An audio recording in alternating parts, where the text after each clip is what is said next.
I feel wonderful, as wonderful can be. It makes me want to say the same thing to somebody new. And by the way, I've been needing to say, I think you're wonderful too. Every single human being has something to contribute to make the world a better place. And every one of us here, we have a role to play, whether it be small, whether it be big, it doesn't matter. It's very important. Just like look at the human body, how our nails, our fingers, our nose, our eyes, all they have different functions. Yet they all interact in a very holistic, united, coherent way. Same with human beings. We have different capacities. Not all of us will get to become doctors. Some of us will just be very simple, I don't know. Dishwashers at a restaurant. Anything like that. But it's about how far I go with my capacity to really put it to the service of everyone else, like I put it to my own service. And in that sense, you see how Africans are very much service-oriented. They are thinking about themselves, and they have this very critical economic situation. At the same time, they are thinking, how can I serve you? How can I make your life a bit better? How can I make your life more comfortable? So, in that sense, we all have something so valuable to give to each other, to give to our environment. So I hope we all keep in mind that, no matter the age, no matter anything, it's just about what you have in your heart and what you can give to others. Huh? So I want to give a practical example of what Alejandra just talked about too. When we were in Ghana before, there was one village about 15-20 minutes away from the city we were living in that has had Baha'is for a long time. Is that yours? And this was a place that we used to visit from time to time, and we'd go and participate in some Baha'i activity, and we were also helping to support a literacy program that they had. And this village, of all the different villages that we had been spending time in back like 8-9 years ago when we were living there, like this one just touched our hearts especially, that they really had this Baha'i spirit, I think. So on our trip, we were nowhere near that part of the country, but we made a trip up to that part of the country for a few days because we wanted to visit some friends there, our old friends. And so we made time also to go to this village. And I think they've really taken some of these ideas that Alejandra has talked about and put them into practical effect. Walking the spiritual path with practical feet.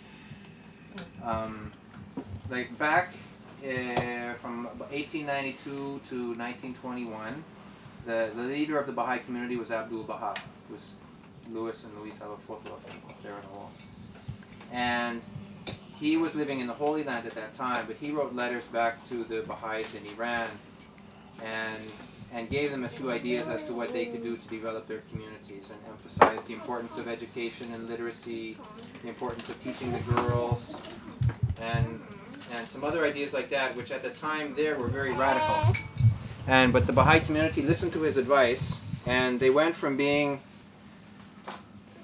people who were poor and oppressed and marginalized in their community to being, on the whole, among like some of the wealthiest minorities in Iran, just by following his advice consistently over a period of years, educating themselves, educating their girls, and following Abdul Baha's advice.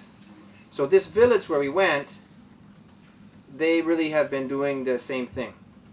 And when we were there in our previous time, we had mentioned, told them about the importance of education, and which they were already aware of because other Baha'is had already been telling them. And the literacy program that the National Baha'i Community had set up there, and that we also helped to support, they had really been taking it seriously. So now when we went back, it was just amazing to see that they've the ones who were kids when we were there before, who had gone through this basic literacy program and were learning just basically how to read and write from this program, because the government schools were pretty useless. But this Baha'i literacy program was teaching them to read and write, and these kids are now 18, 19, 20, and they're becoming the new leaders in this community.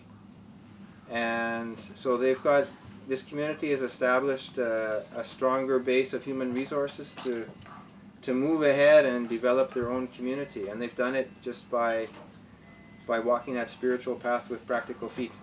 And so it was very heartening to go back there, and we went and visited them, we said a few prayers, they gathered the community around, we sang a couple of Baha'i songs, and then when we were leaving, I mean, don't get me wrong, they're still poor, and I mean, they still have a ways to go before they achieve prosperity, but I mean, they're on the road.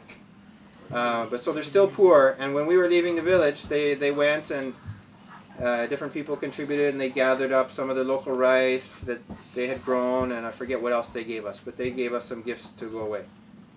Which, I mean, in terms of practical need, we didn't need that, and they sure could have used it themselves, but they wanted to give us something, so they went and brought us some food from their own farms and gave us a gift as we were going away. And so that's part of what Alejandra was talking about as well, that spirit of hospitality and service.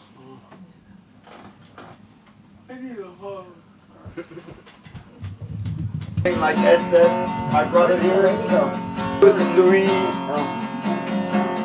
for their hospitality and their friendship, and this beautiful gathering tonight, and the gifts from Africa.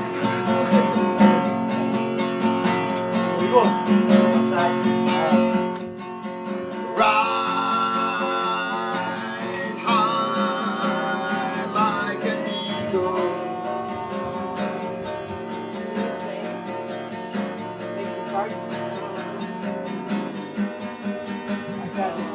Let the wind of the four directions set you free.